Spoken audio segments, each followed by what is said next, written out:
పవిత్రుడు కాబట్టి ఆయనతో సహవాసం చేస్తే, ఆయన వెలుగు నడుచుకుంటే మనం ఏమవుతామనంట? పవిత్రులం అవుతాం.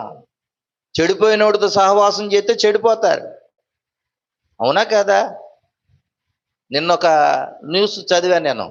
1 రోజులైందంట గవర్నమెంట్ ఉద్యోగం వచ్చింది. ఆ ఆఫీసులో ఉన్నటువంటి లంచగొండులందరిని చూసి వీడికి కూడా ఏమొచ్చేసింది? లంచగొండితనానికి వీడు అలవాటు పడిపోయాడు. 1 రోజులకు ఉద్యోగం పోగొట్టుకున్నాడు. లంచగొండులతో సహవాసం చేస్తే ఏమైపోతాడు? వాడు లంచగొండ అయిపోతాడు. తిరుగుబోతులతో సహవాసం చేస్తే వీడు తిరుగుబోతు అయిపోతాడు.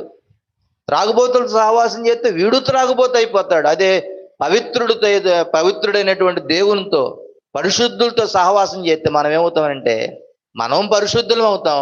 పరిశుద్ధుడైనటువంటి యేసుక్రీస్తు ప్రభువుతో సహవాసం చేస్తే మనము పవిత్రులం అవుతాం.